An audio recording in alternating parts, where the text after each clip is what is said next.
definition. We have a definition from Dr. Glasser. Now, it doesn't roll off your tongue. You are mentally healthy if you enjoy being with most of the people you know, especially with the important people in your life, such as family and friends. Generally, you are happy and more willing to help an unhappy family member, friend, or colleague to feel better. You lead a mostly tension-free life, laugh a lot, and rarely suffer from the aches and pains that so many people accept as an unavoidable part of living.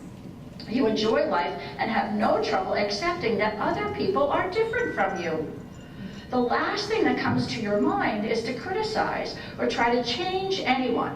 You are creative in what you attempt, and may enjoy more of your potential than you ever thought possible. Finally, even in difficult situations when you are unhappy, no one can be happy all the time. You'll know why you are unhappy and attempt to do something about it. You may even be physically handicapped, as was Christopher Reeve, and still fit the above criteria. Yes, Bob? I just Googled mental health and I got, what is bipolar maniac?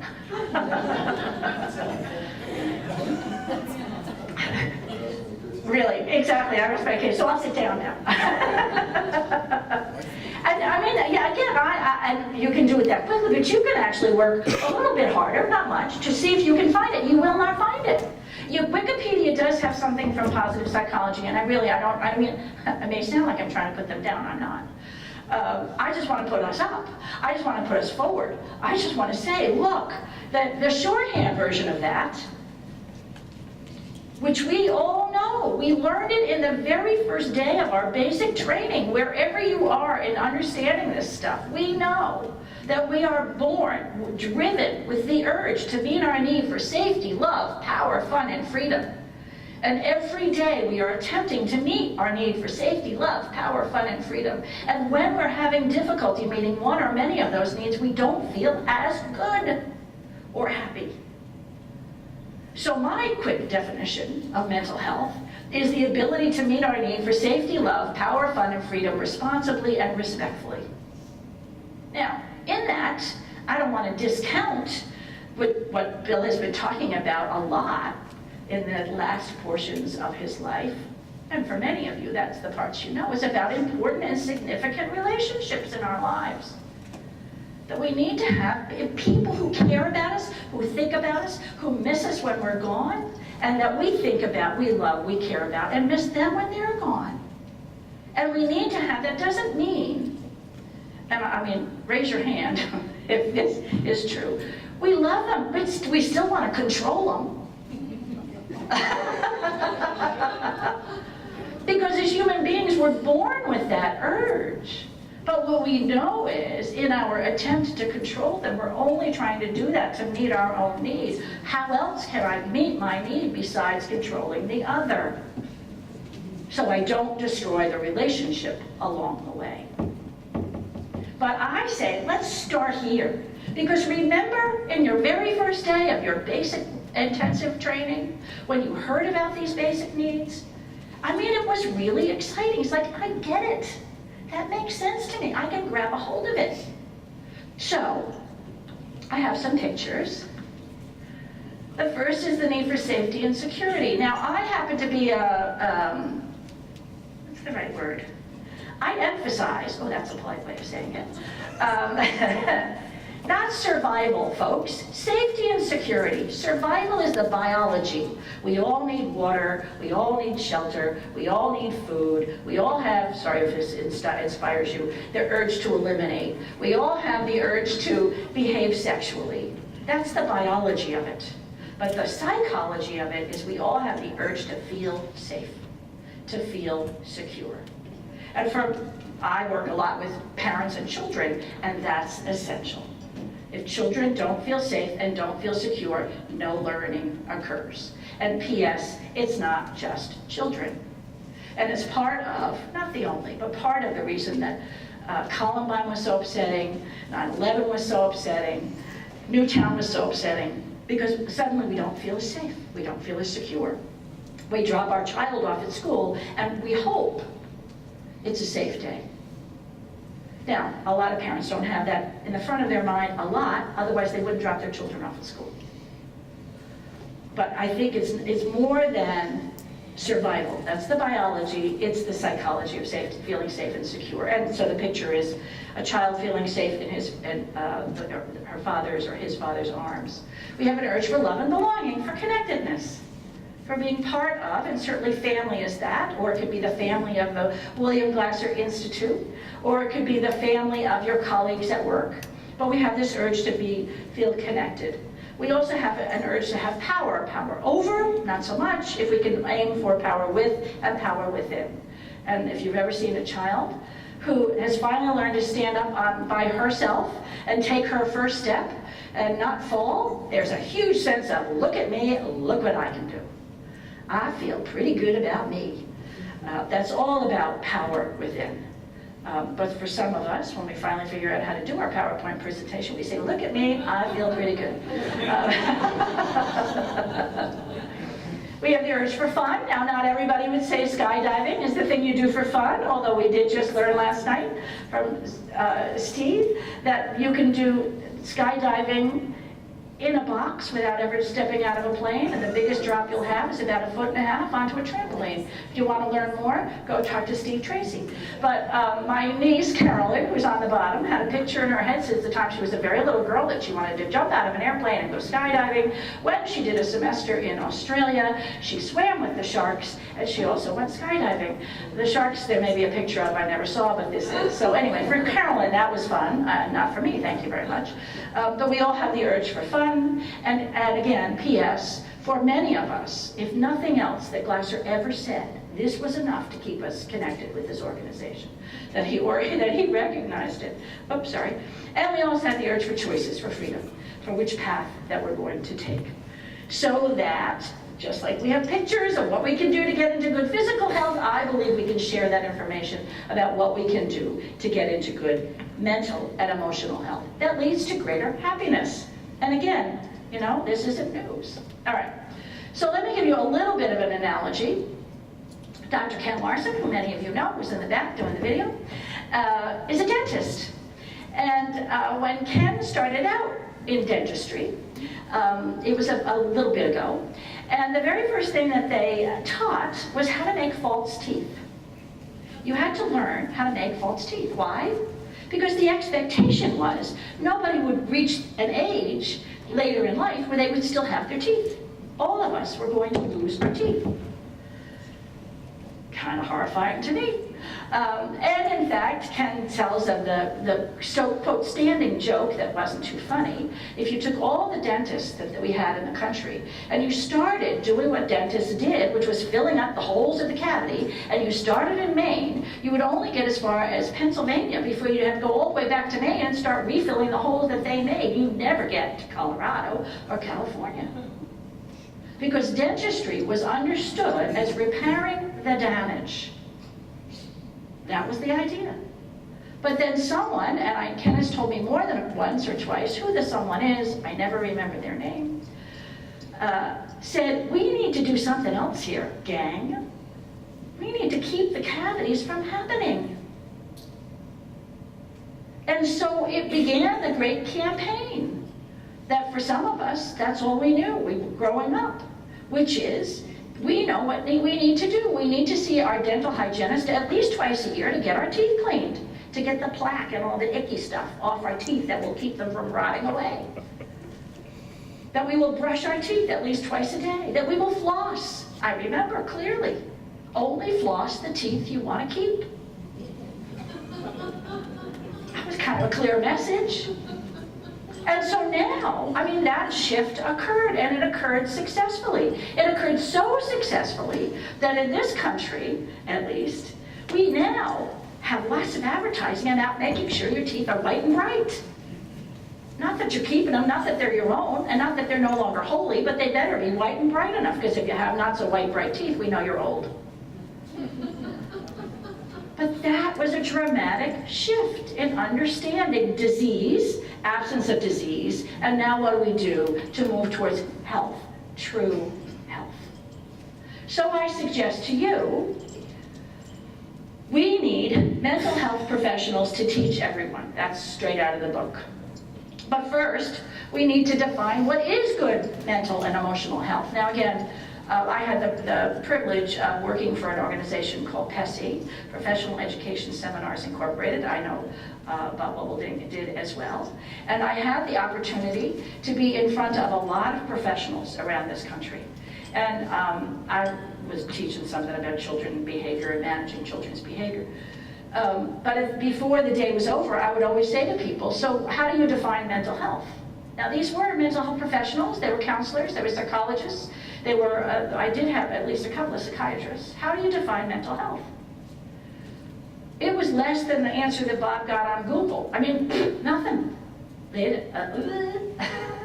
So my first suggestion was, define it. I don't care how you define it, but how are you going to help people get mentally healthy if you don't even know the target you're aiming for? And I say, what is it? How do you get there? How do you improve it? And how do you maintain it? But folks, we know the answers to all of those questions. And that's why I say, our call to action was fired the very first gun that was shot in Connecticut. And it's not just Connecticut. Since then, lots of things have happened. I now live 3 miles from the Aurora movie theater, where the shooting happened a year ago, July. I don't think, there seems to be a lot of shooting in Colorado, that's unto itself, but there's a lot of shooting. I mean, that's just the reality. It's not just those places. And those are my stories. I know, probably almost every single person in this room has a story about how the shooting has affected you personally. So we can work on gun control. Good luck with that. And I have, clearly I have my own political opinions about that, but I'm not going to impose that on you. I believe you also have your political opinions about it. And we can also work on doing something about mental health. Now, I am happy to say that I live in Colorado, where our governor was the very first to increase the amount of funds designated for mental health care in Colorado. But it was mental illness care in Colorado. I don't want to stop mental illness care. I want to start mental health, teaching, educating, public health. How? So, the first place is schools. Who goes to a school like that, who teaches in a school like that? Things have kind of changed. Yay, let's all go with you. But schools are a very special place, and I know there are a lot of people in this room who have affiliations, relationships, and careers in school. Teachers are professional educators. They're excellent at helping all students learn as long as the students are ready to learn. And we in the choice theory community also know how to get our students ready to learn. Rather than say, you will learn or I'll hurt you, as Dr. Glasser says, we know we have to develop an environment and a relationship where the kid is open for learning. Are we expecting too much to ask teachers to become professional gunmen or professional mental health professionals? That's a question. And most teachers I know they never had the quality world picture in their head of, I want to be an educator, so I can learn how to be a great test giver and be a terrific marksman.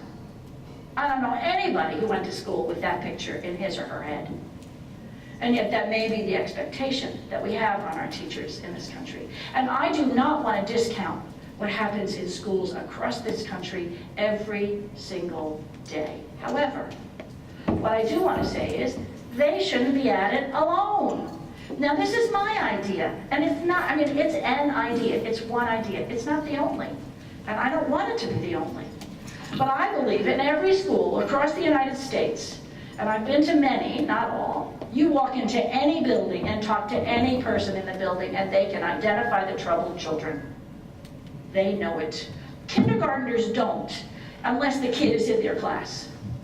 But at about 2nd to 3rd grade, even the troubled 2nd and 3rd grader who isn't in their class, the kids already know who they are. And all the adults do too. It's not a mystery. These are kids who are having trouble with relationships, having trouble meeting their needs respectfully and responsibly, and they're having trouble learning. However, I believe our system presently has counselors and helpers and a lot of support staff A lot of people rally around those troubled kids, and many of you are those people. But who's helping the rest of the school? I suggest we need to be teaching, not just in our schools, but what if we start teaching everybody in the school what is good mental and emotional health? Everybody in every class, every person in the building.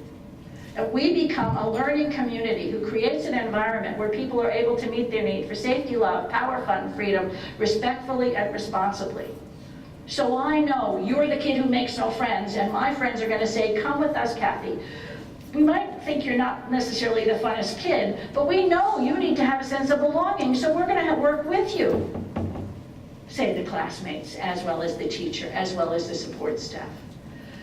That we know you're a kid, Des, who doesn't like to sit down, doesn't like to be part of the group. And we say, you know, that's a kid who needs more freedom, and we can tolerate it. But we also need to say, you come back and touch base. We like to see your face every once in a while. We know you're a kid who needs to take more breaks. And you, those of you who have been working in schools, you've already done this. It's not like I'm telling you something new. You do it, but I want to suggest to you, those of us who aren't in schools also can be doing more of it. And I also believe that if we can be an organization that says, look, we teach and train mental health professionals to teach it, to help people improve it, and to maintain it. And it's for everybody, not just those who are having emotional difficulties, not just for those who are mentally ill. It could increase, certainly, the number of people who come knocking on our door saying, teach me, I want to learn. I want to be one of those people. I shouldn't tell you too much about this, but I actually happen to be a professional nurse. I maintained my RN license in Rhode Island and realized when I went back to it, giving a flu shot and taking a blood pressure, I had maxed out my skill set. And don't ask me to do more, because I'll demonstrate my inability to do more. But anyway, when I moved to Colorado, I also got my Colorado RN license. But I can tell you I am a great educator as a nurse about your health. So I could say to nurses, do you want to learn how to be doing the public health that you do? Learn what mental health is, helping people learn how to improve it, maintain it. I can teach you that because I know choice theory. You can teach that because you know choice theory. It is I believe it's our obligation. And if we do move in that direction, all the bullying programs that are out there will change. We don't need to have an anti-bullying program. We need to have a program that teaches peaceful relationships in our schools. Yes. So that children are not bullying children, adults are not bullying children, adults are not bullying adults. The community is not bullying the school. I mean, bullying is something that we think children do, but as choice theory people, we know it is all about the need for power, and people are trying to power over each other. People are bullying each other all the time. And again, when I was doing the PESI work, and I would say, how many of you have bullying programs, anti-bullying programs? They'd all raise their hand. I'd say, how many of you have an anti-bullying program that's working? Very few hands went up. Because in the classroom, they're talking about it. We need to have an idea of how do we work with each other, treat each other respectfully. There actually is, I just heard this on NPR, a really interesting Facebook program about cyberbullying. That isn't about, if you keep bullying me, I'm gonna, intimidating, I'm gonna tell on you. And it isn't about running away. It's really teaching kids how to stay in relationships as they work it out. I haven't investigated it further, but that's the idea, and that's what we do. Two kids are fighting in the playground. We don't just say separate from each other, don't be close to each other. We say you kids need to work it out. You're on the playground every day with each other. And usually they'll say, oh, Mrs. Buck, we've already worked it out. If we give them a chance. So the anti-bullying programs really switch. Oh, I think I already said that. I believe that if we start talking about, and maybe that's an unfair word, if we continue to talk about good mental and emotional health as a public health issue, that each of us, wherever we are, wherever we're associated, professionally and personally, start talking about it, we can reach the tipping point. And the conversation can be relatively simple, relatively easy. You know, there's been a lot of talk lately about mental health. What do you think mental health is? Huh, is that what you think? I actually have a different definition. I've been part of this organization for a long time, and I practice every day my ability to meet my need for safety, love, power, fun, and freedom responsibly and respectfully. And what that means is I'm mostly happy most of the time. Even when bad things happen, I can usually figure it out. That doesn't mean, you know, la la la, I ignore the bad things. It just means I can stay in pretty much good balance. You just have, I mean, that's a lot. I might not say that much because already they've clicked to turn me off. But I might say a little. When was the last time you laughed? You had a really good laugh. Really? That long? Let's go do something to laugh right now. But we can start, and we can start in our churches, in our temples, in our synagogues, in the places where we associate, the Y, the Boys and Girls Club. What else do I have there? That's it, the YMCA, the YWCA. Doesn't matter what the club is, I don't care what it is. Can you imagine if coaches with kids on the soccer field start talking about this? Can you imagine if football teams start talking about this? I know, all woo-woo. So I wouldn't be the person that would be the one who would do it. But somebody who really cares about football, who's really involved in football, who really is excited by it, that you can talk about it. I actually finally got back on the tennis court about 2 weeks ago and I took a lesson. Playing tennis at altitude is way different from playing at altitude at sea level. But I'm still fairly fabulous. No, I'm kidding, I'm not there yet. But this guy was so interesting. My coach said to me, you know, every time you hit the ball badly, you berate yourself. Do you know that?